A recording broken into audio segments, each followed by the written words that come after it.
No problem. I'm just going to mute myself and take myself off camera, and when we're ready to go, I'll fire it up. Okay, thank you. Sure. I tried to, because you can't see that. City Council After Dark.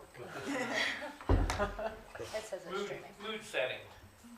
Okay, we'll just wait till it's. That's good. I think that's good. Yeah. Yeah, it's fine.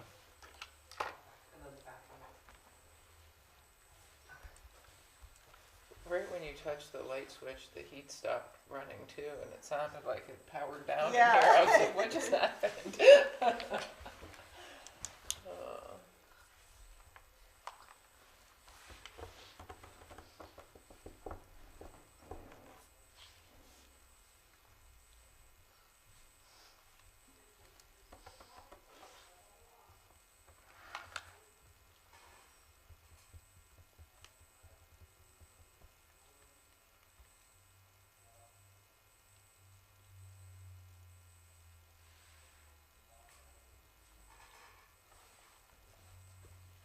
We on?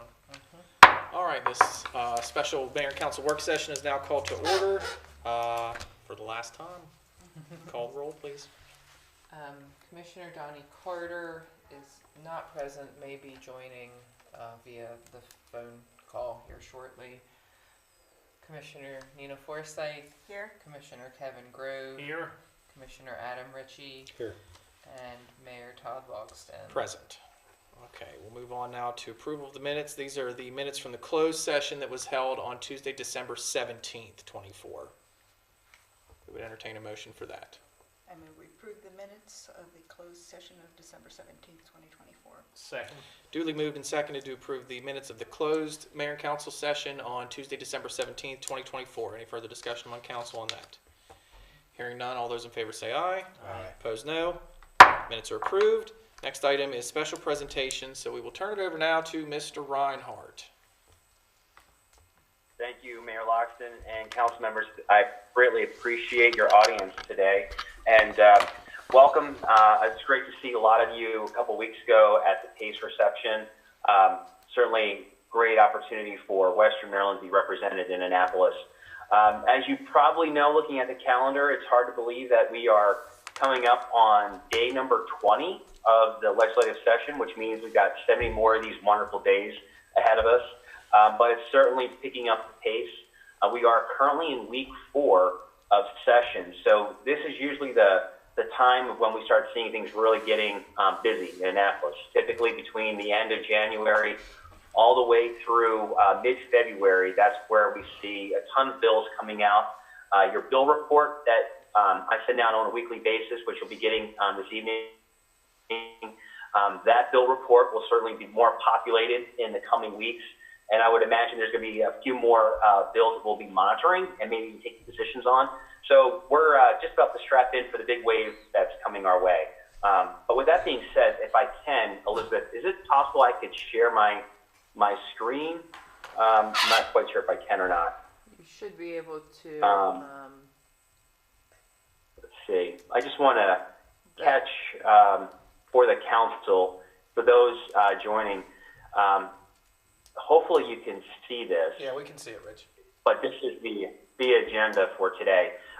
So I want to just look at bringing to our attention what we're looking at for this evening. We're going to be talking about some bills that have been introduced thus far that certainly we're watching very closely.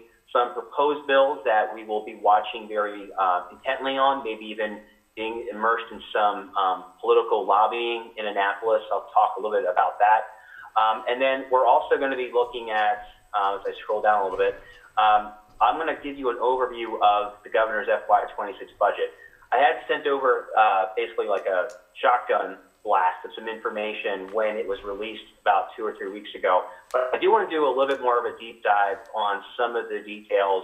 Got a chance to really look through some of the budget books. What are some of the good and the bad and the uglies from both an operating standpoint and a capital standpoint? And if we have some time, I know that the ongoing conversation related to Frostburg and the town of Oconee, the water situation is has been ongoing since I started working with all of you a year ago. I do have some updates on that, so we can talk a little bit on where things are headed and the action items presented recently from MDE. And then if there's any questions related to either the bill reports or any other action items that we need to bring forward into Annapolis, we can discuss those, and then we'll adjourn. So my hope is that we can look at this agenda and get through this in maybe about 20 minutes. Forgive me if I go a little bit over, but I just think it's important that after 20 days, you have a really good snapshot of what we're in store for, what's ahead of us, and what's kind of looking behind us in terms of the last 20 days. So looking at where we are, we have the General Assembly looking at near 1,300 individual bills that have been introduced in the last 3 weeks. Once again, that is a historic number. Each year, that number certainly continues to grow. We're already at near 1,300 bills. If this projection keeps going the way it is, we could be seeing another historic milestone, potentially around 2,500 to 2,800 bills being introduced this year. That's not including legislative bond initiatives. When you tack all those together, that could actually augment it to close to almost 29 to maybe even 3,000 bills. We're looking at right now just shy of 600 bills introduced in the Senate, and we have over 700 in the House.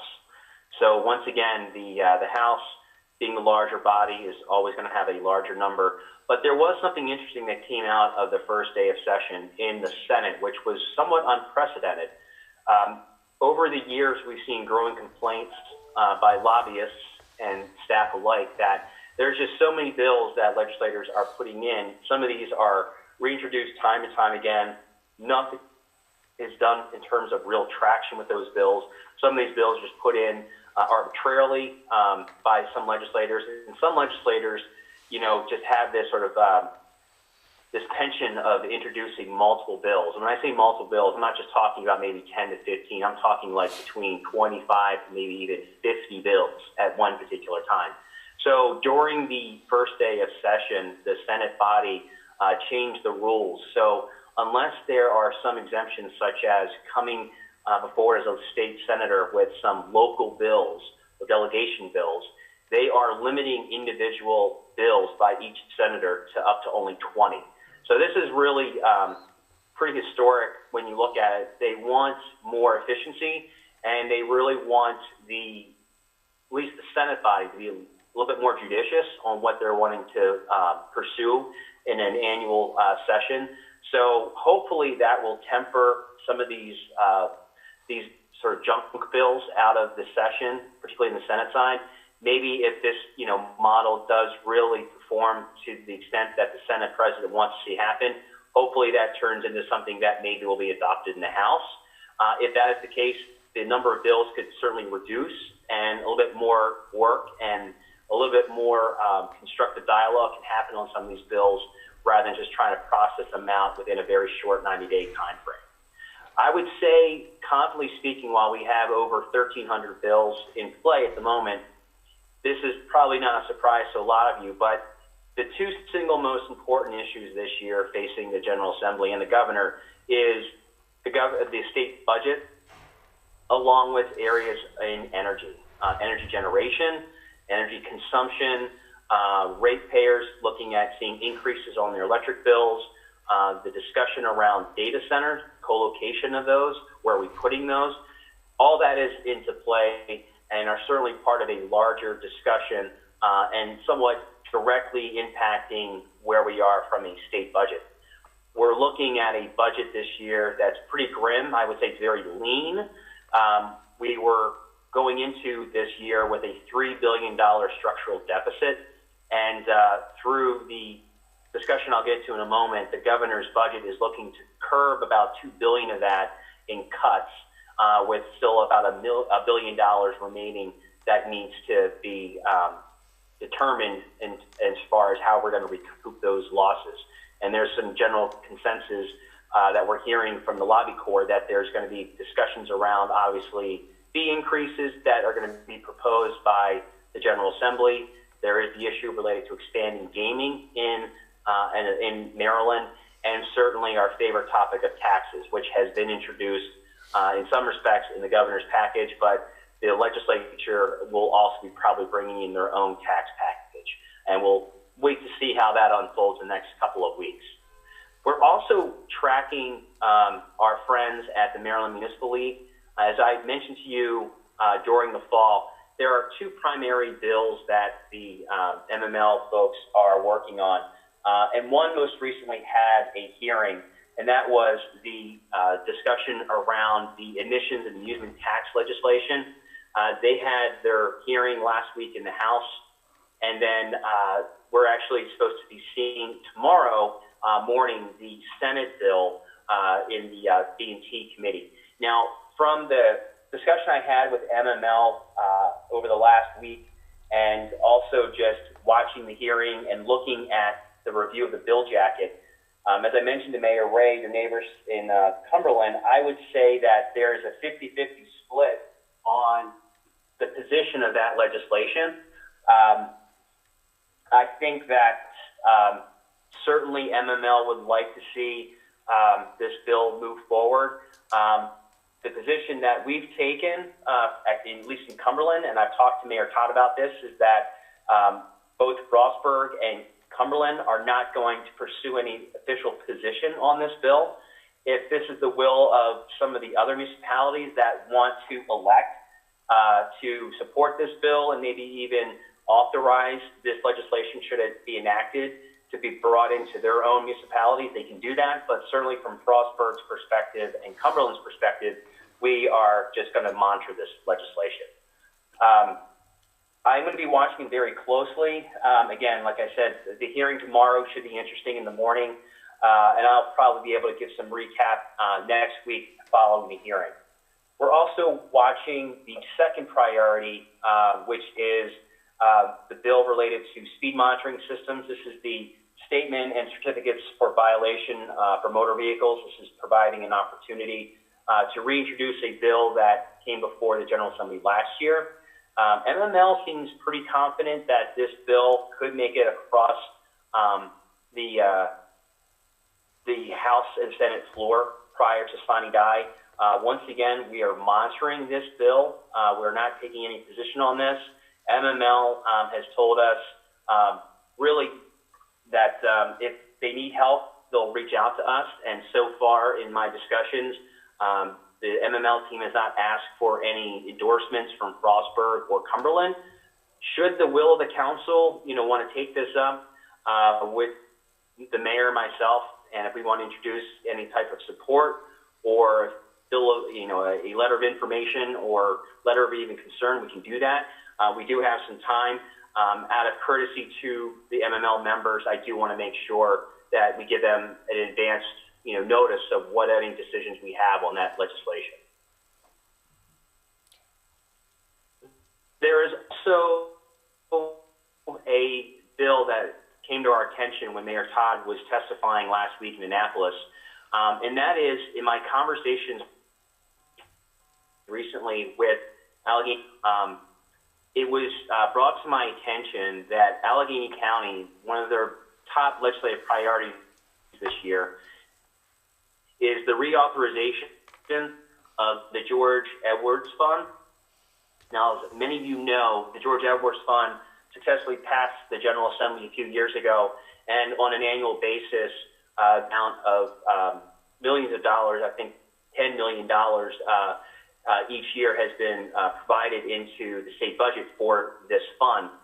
We're actually seeing a commitment in the governor's budget this year for that $10 million, and I'll talk a little bit about that in a second.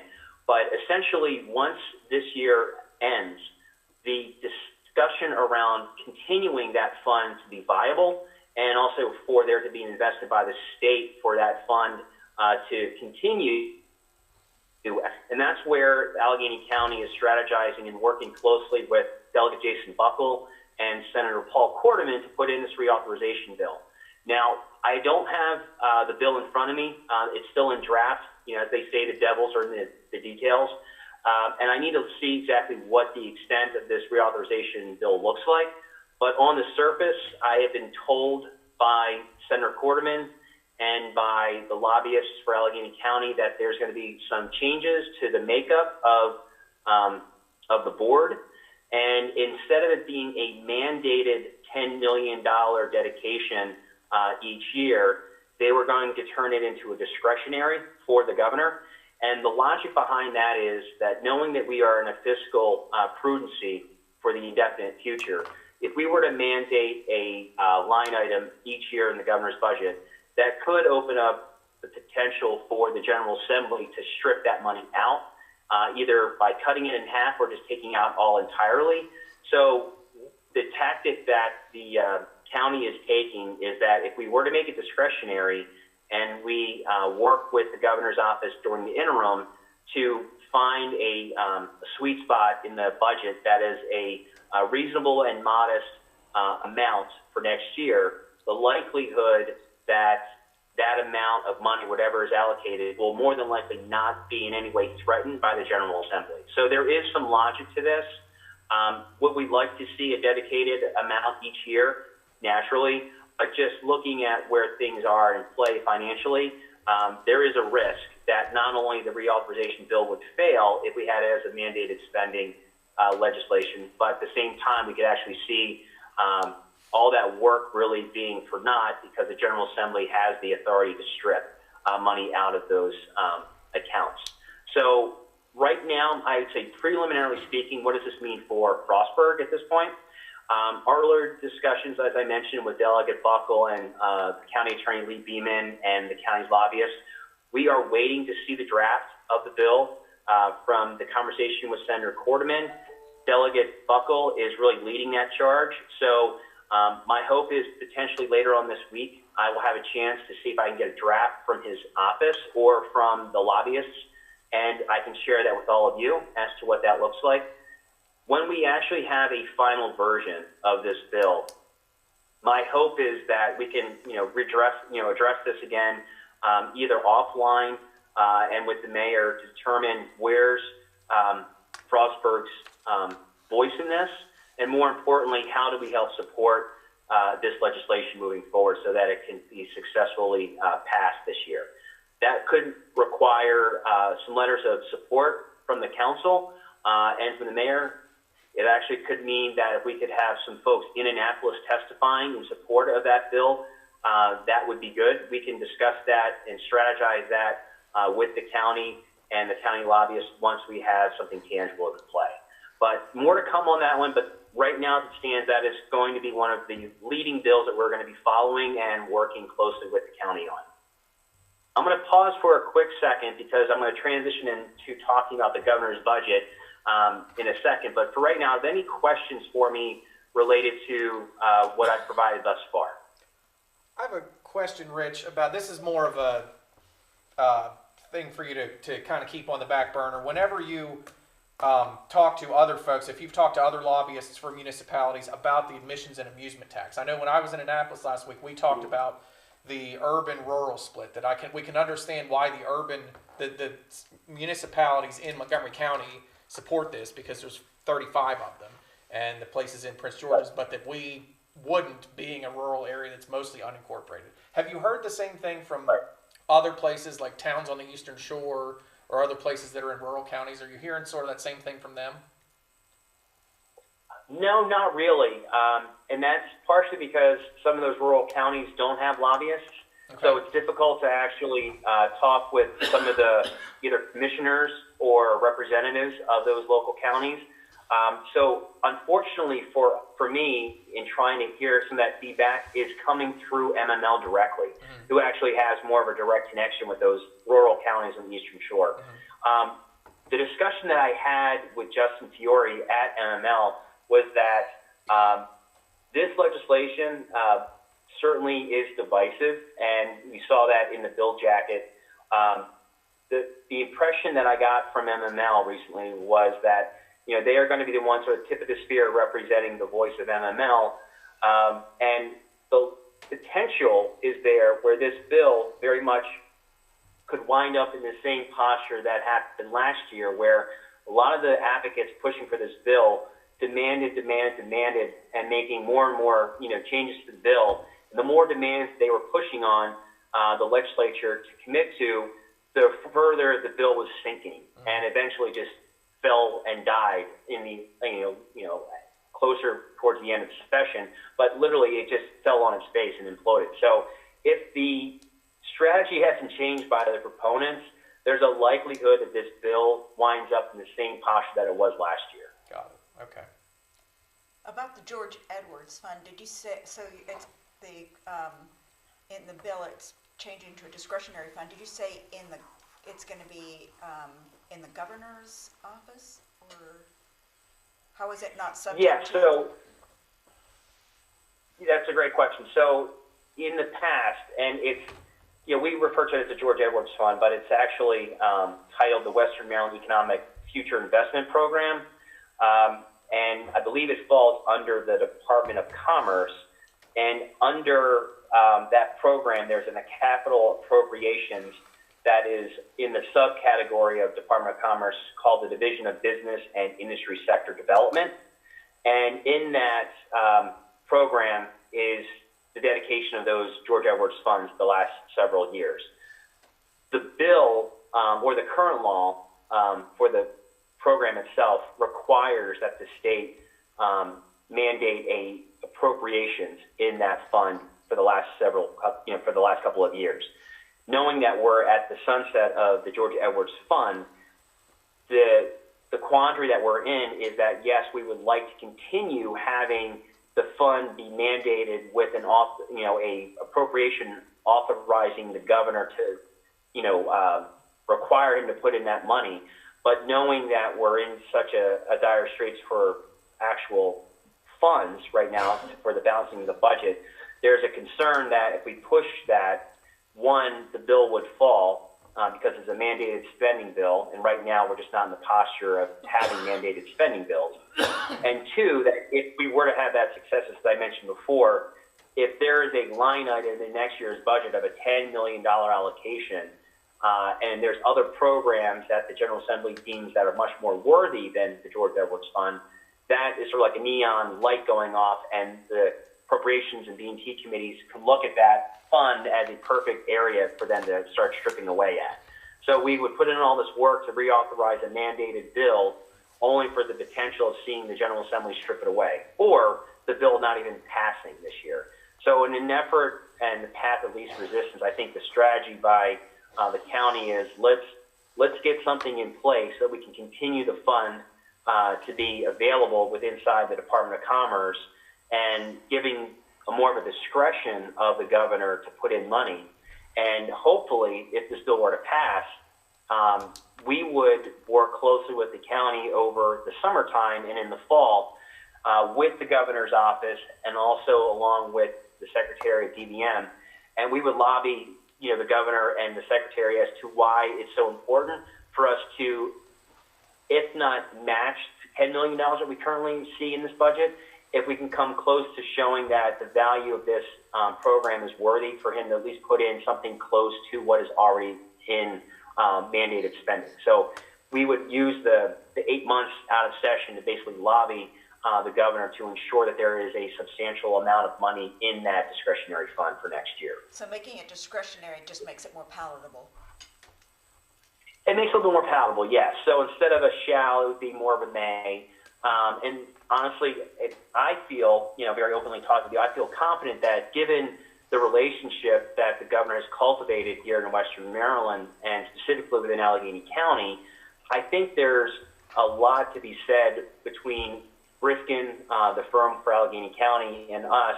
I think we would have a lot that we could, bring back to Annapolis and share with the governor's, staff and the DBM secretary as to why the ROI, the return on investment, is so important for this fund to be viable, and for there to be a, if not the equivalency of $10 million, something very close to it for next year. I don't think it would be a hard, convince or a hard ask, but we would certainly have to do our due diligence over the summer, should this bill pass.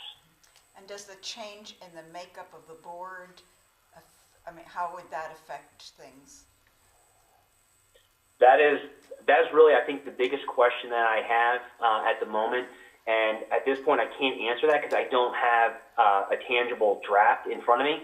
So I don't even know what that potential makeup looks like at the moment. I'm hoping that, like I said, this week I can get something from Delegate Buckles' office so I can at least see what the intent or the purpose behind some of those alterations look like. Should there be some concerns about those alterations, we have to bring them back to Jason and to Paul right away. But for right now, it's a little too premature for me to say what that looks like until I see it in front of me. Okay, thanks. Sure, great questions.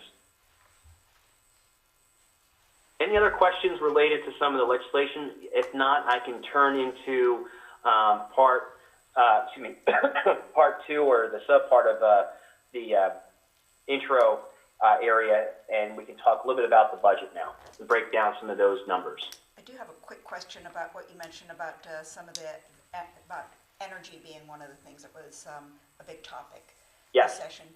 Sure. Are the Chris West's 6 bills, have they been introduced, and do you know, like what, having to do with the whole gap between in-state energy generation and energy usage?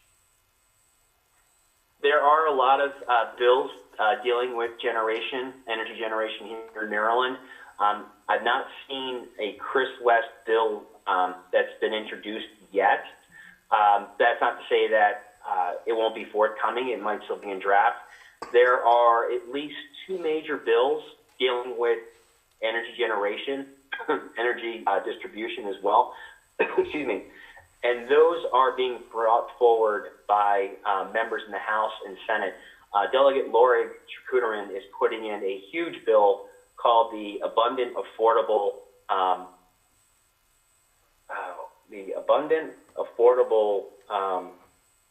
Consumption of Energy Act. I think it's called the ACE legislation in short.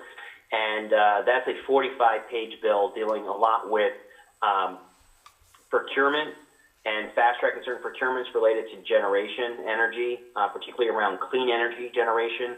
That includes offshore wind and SRECs, or solar RECs, which is renewable energy credits. There's also another bill that was just dropped by the governor's office, and that's called, it's short, it's an acronym called Energize, and that is also another bill related to energy generation. And I'm actually just digesting that one. That's another omnibus 45-page bill. And I can provide the council with some of my notes and breakdown of both those bills offline along with the bill report, because they are very dense, they are very technical. The hearing for the governor has not been scheduled yet, but the bill that Delegate Lorig is bringing forward has been scheduled and should be coming up in the hearing in the next couple of weeks. So I can debrief the council on that. And as a subcategory to talking about generation and energy, there's a lot of conversations swirling around data centers in Annapolis. There are a few bills, including one that Mike McKay recently introduced related to energy and generation, and particularly around transmission lines in Western Maryland. That's another hot topic in Annapolis as well. That is also included in the bill report. So if you have any questions about those bills or any other energy-related bills, happy to bring those up on our next call or offline with you. And I'm happy, again, to send you over some of those summaries of those bills. Thanks. I did see McKay's bill.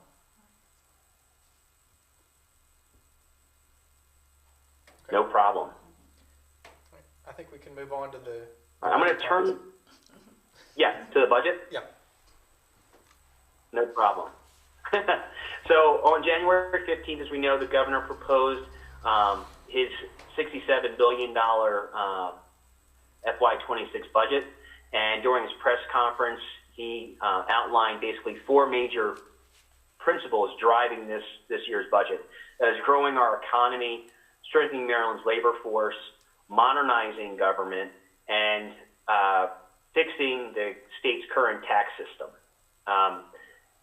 What I found interesting in the current budget and the press conference that he had was that Well, we have a $3 billion deficit. $2 billion of that's going to be in spending cuts. I was shocked to hear that when he was talking about how are we going to find the money to recoup the remaining $1 billion negative, balance. How are we going to sustain ourselves without talking about taxes? It's my shock. His proposed budget accomplishes a lot of these principles that he's talking about without raising the sales tax or property tax. In fact, he was saying that the current budget that he's proposing actually provides tax cuts to nearly 2/3 of Marylanders. And again, you can really get into some of the details on that, and I'll talk a little bit about that in a second. But essentially, the proposed budget is reducing the structural deficit by $2.25 billion and is actually maintaining our rainy day fund balance of 8%. Typically, in prior years under Hogan, it was at 10%. So the fact that we're only seeing a reduction by 2%, that's actually pretty impressive. The proposal for the budget is directing a lot of state resources towards investing in commercial hubs and industries of the future, as he calls it. He wants to maintain record funding for both local law enforcement and public safety. Certainly, there's a commitment towards education, and there's certainly a lot of commitments around healthcare, affordable childcare for Marylanders, and the ongoing issue related to affordable housing.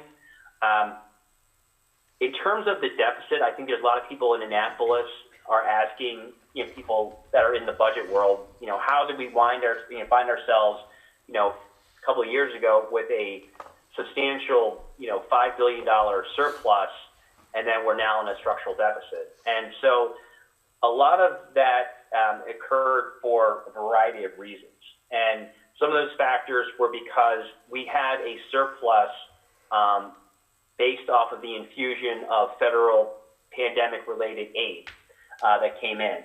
And just to kind of give you a sense of what that looked like in terms of like the growth and the amount of money that came in from that, if you look at the state operating budget, it grew during the pandemic in a very significant way. If you look at FY 2019 all the way through FY 23, the total budget, including all the funds, grew by $20 billion to almost $44 billion to then $64 billion. So nearly a 45% growth in 4 years. That's a large number when you look at it. The general fund grew by 55%, or equivalent of $10 billion over that same period.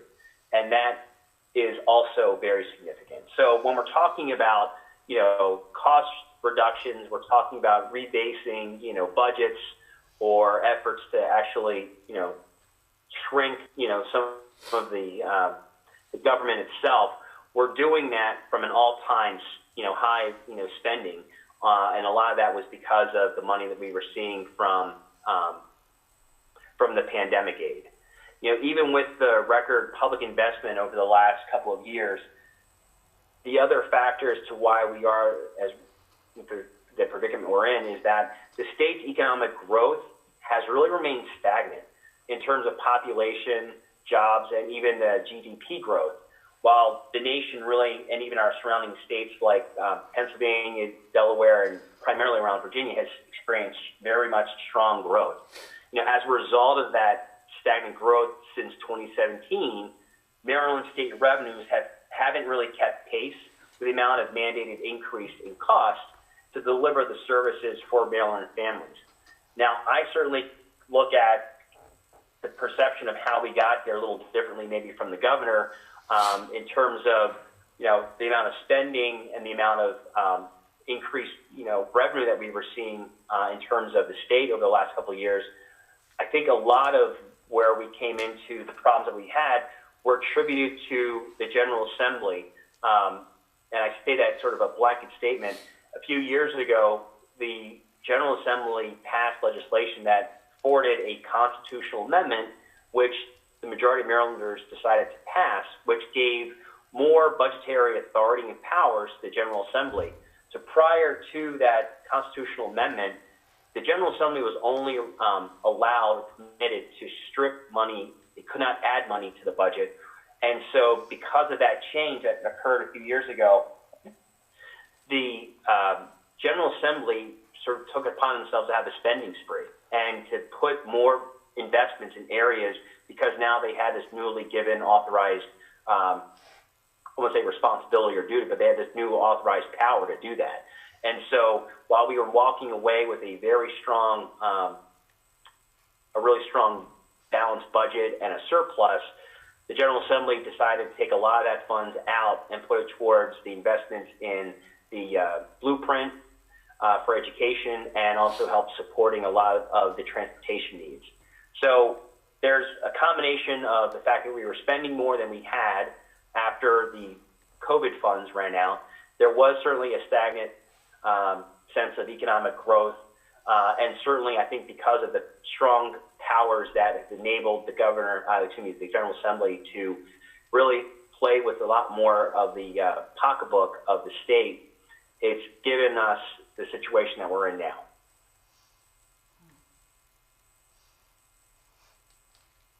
In terms of talking about the governor's budget principles, there are a couple things that I shared with you a couple of weeks ago about what he's investing in. I can break down into some of that very quickly, and then we can transition into the other parts of the agenda. We are seeing about $128 million in targeted investments for Maryland's economic growth, and of that amount, there's going to be money that's going towards the Sunny Day Fund.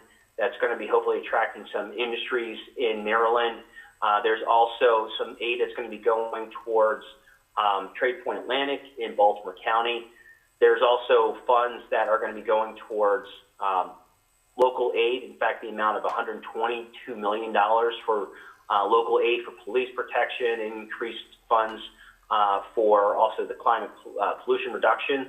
So we're seeing some investments there. We're also seeing some investments in the governor's other pillars related to the strengthening of Maryland's labor force. So we're seeing about nearly $10 billion being invested in Maryland's public schools. We're also seeing a $5 million increase for the Employment Advancement Right Now program. That is, the acronym is called EARN. That is funding that's providing solutions for work skill gaps and personnel shortages. We're also seeing about $4 million in funding for new collaboration between the Department of Transportation and Labor, focused on workforce development, which is encouraging. We're also seeing about $2 billion in cost reductions across state governments. There's also, as I mentioned before, a modernization, or I should say reform of the tax code. This is where it gets very interesting.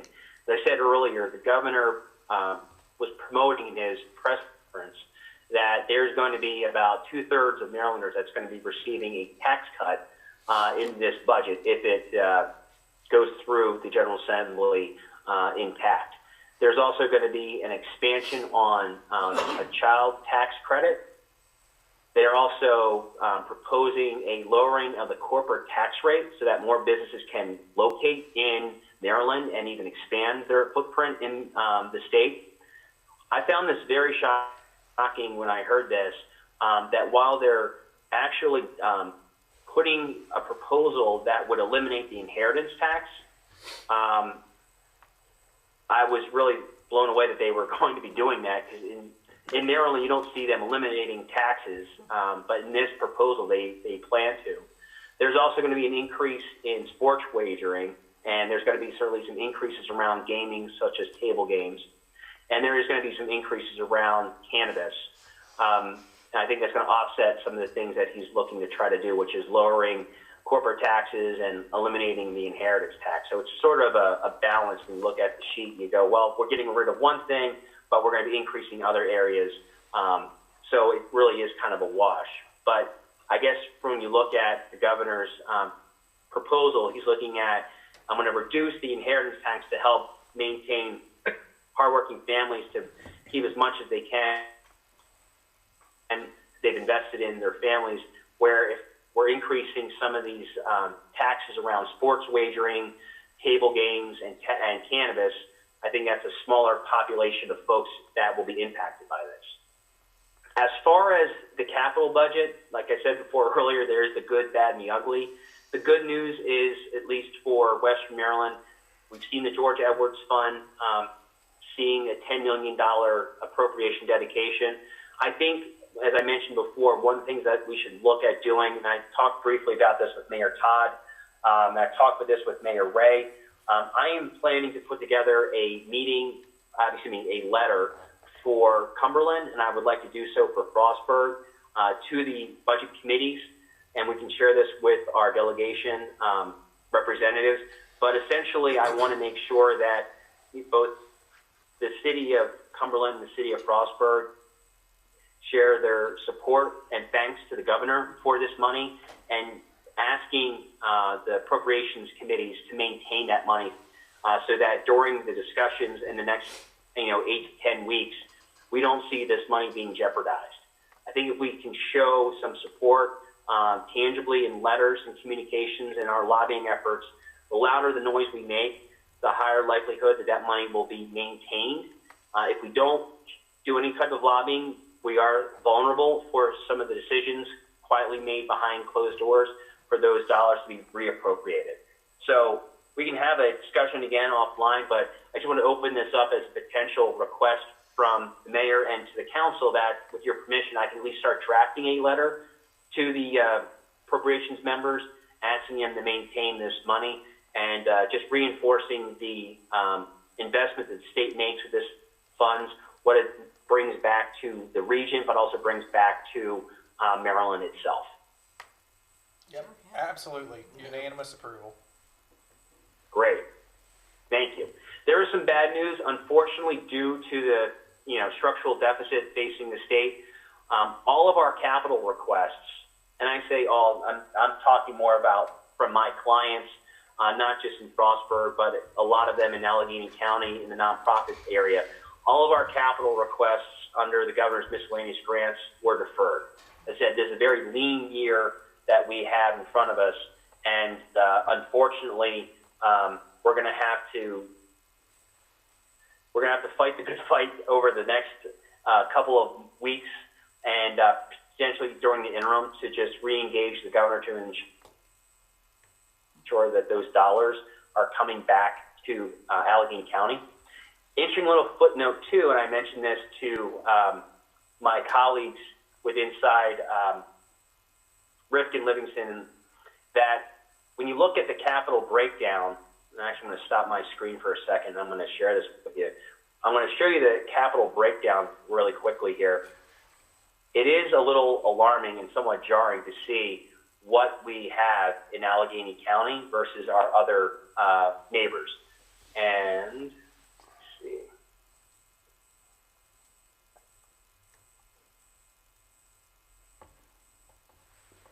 So when you look at our breakdown, this is from the governor's office, the Secretary of DVM, I put, you see at the very top in yellow, this is the county summarizing the amount that Allegheny County is receiving in capital funds. Now it says almost $1 million. When you compare that though to our neighbors to the east of us, and you see that Frederick's walking away with almost $76 million, and then Washington County is also walking away with $35 million.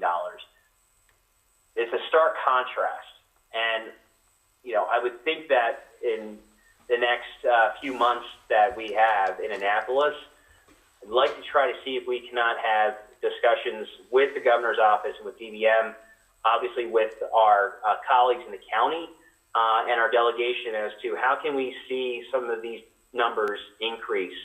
I would say they would be comparable to what we're seeing in Washington County and in Frederick, but we should at least see these numbers a little bit higher than what we're seeing in other jurisdictions in the Western region. I think what you can mention also, Rich, to the governor, looking at those numbers, is Allegheny County and Garrett County, which has a third of the population of Allegheny, the numbers were almost identical. So on a per head basis, Yes. the folks in Garrett County are getting $3 for every dollar that folks in Allegheny are getting. So Yes.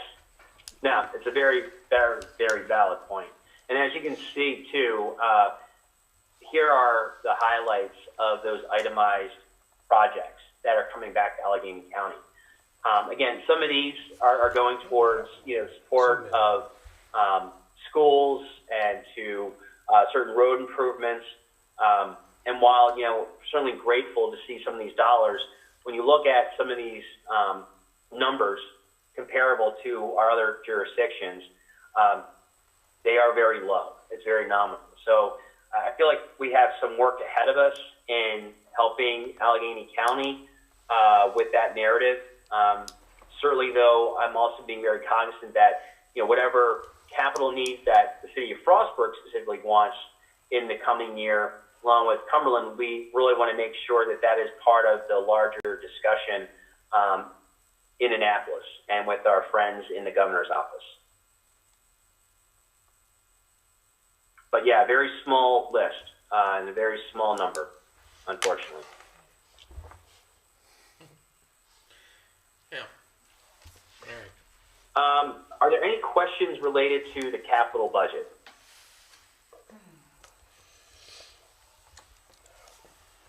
I put in, I said before, and I'm certainly a little bit probably beyond my time here. I put in, and I can resubmit to you a little bit of a summary on some of the other legislative proposals that the governor is putting in terms of economic investments in programs across the state.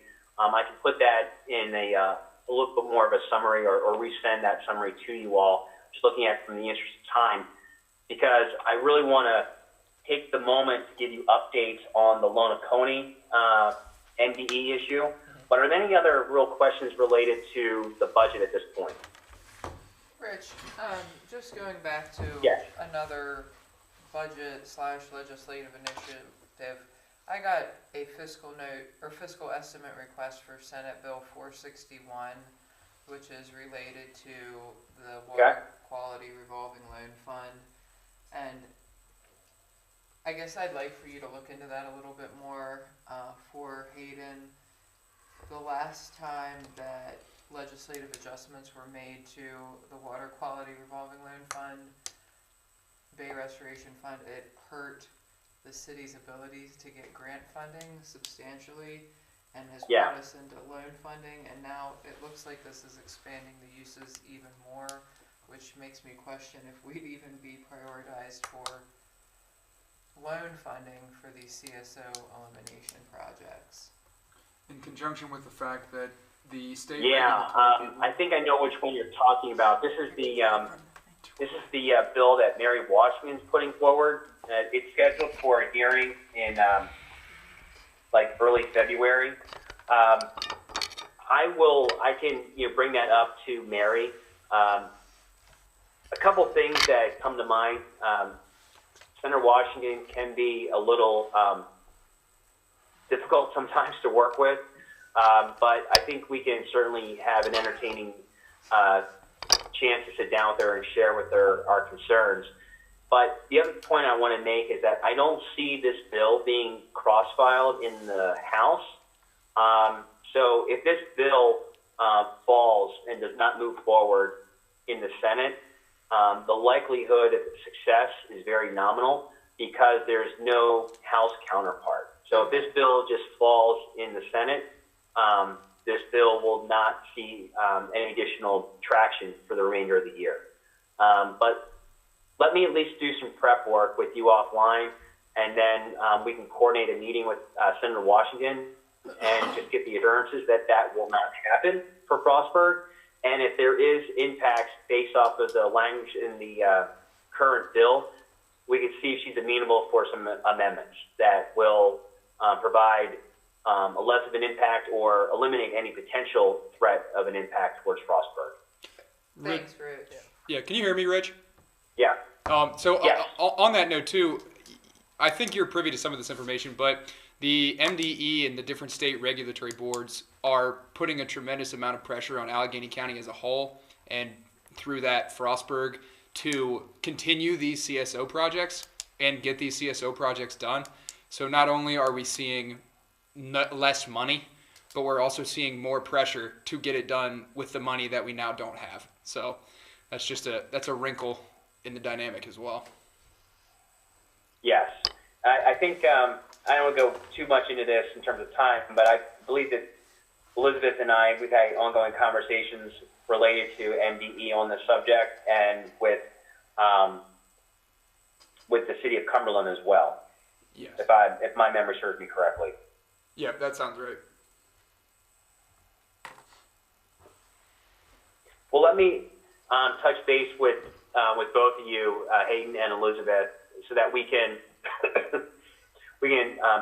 put some talking points together, and then I could schedule according to time with either the senator directly or her chief of staff, so that we can at least ensure that your concerns are heard, and hopefully this bill, if it does have any legs, will not in any way be of an impact to you all. Sounds good. Thanks, Rich. Sure. As far as the issue related to Lonacone, the last conversation that we had occurred during the PACE reception. Mayor Todd and Hayden, I believe the councilwoman, and also Elizabeth, I think we all had a chance to at least directly or indirectly see Les Knapp from MDE and have an update on where things are. And the latest update from that conversation was that Les told me that they have a meeting scheduled or a phone call with Mayor Jack on the progress and status on what is happening with Lonacone. They are also being told that the governor's office will be talking with Mayor Jack right around the same time of MDE's conversation, and that there could be some promising news coming forward from Lonacone. Les told me that at the time, can give me about 2 weeks before we reconvene a stakeholder meeting. Hopefully within that time frame of talking with Mayor Jack, we should have something that's a little bit more official. But the body language and the conversation that we had with Les, it seemed that there could be some good news in the coming days. After talking with Les and also with the governor's office, they advised me to send out a communication to the stakeholders from the original meeting that we had back in December. That has been done. We emailed Les, we copied everyone. I think some of you received that email, and now it's a matter of another follow-up back to Les. It's been about 2 weeks now, and he said, catch up with me at the end of the month. We are literally at the end of the month, and so I'm going to be tasking myself tomorrow to communicate and re-engage Les to see if we can get a meeting and or a potential update prior to that meeting to see where things are with the town of Lonacone and any updates directly from Mayor Jack. I also have a conversation going, and I'm just waiting for feedback from the governor's staff as to how their conversation went with Mayor Jack. So when I get that intel and feedback, I will share that with all of you. So, but overall, it was overall it was a very promising discussion with Les, and I'm looking forward to hearing the news and what he has to share with us. So have they had the meeting or the call with Jack? I know they were going to, and they were kind of cagey about when it was. Do you know, have they had the phone call yet? Even if we don't know what was said. Yeah, great question. So right now, between the time when we saw them at PACE and now, there was supposed to be a conversation. I've not gotten an update from Les and or the governor's office yet on if that conversation has happened, and if they did, I haven't gotten any feedback as to how that conversation went. Okay. But I do have communications out to them asking for updates. Okay.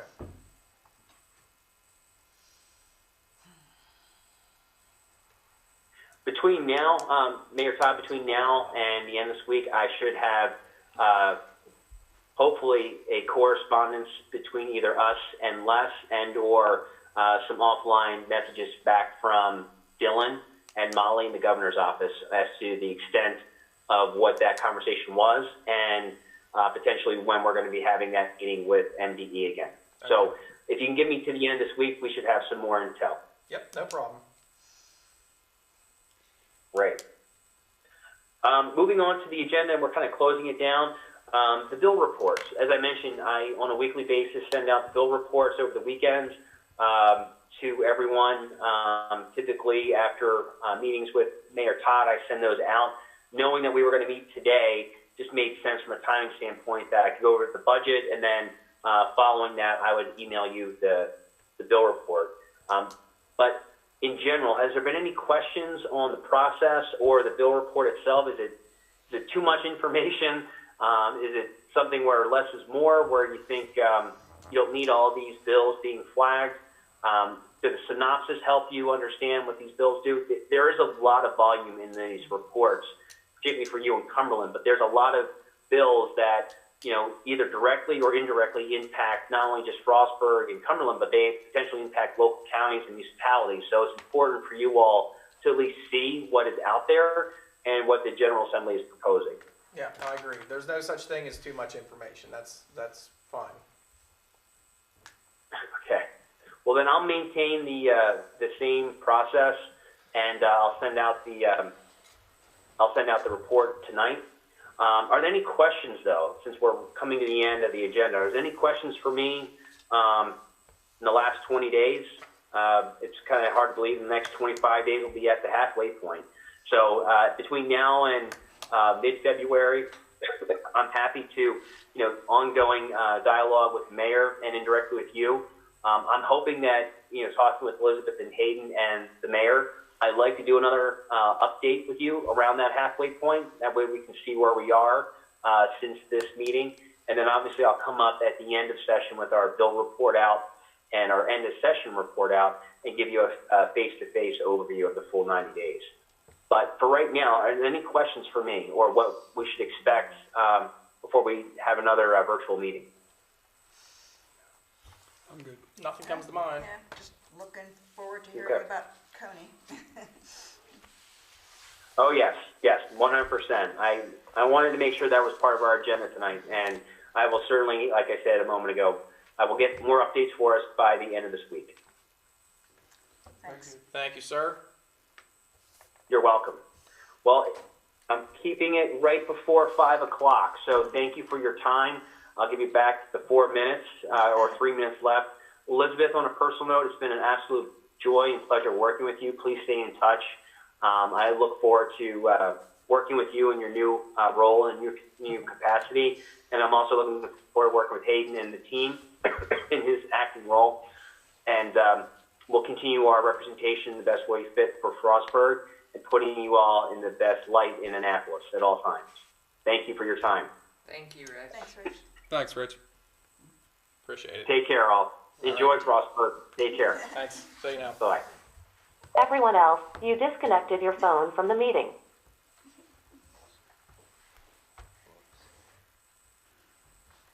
Okay.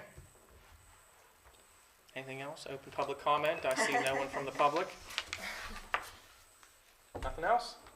Meeting's adjourned.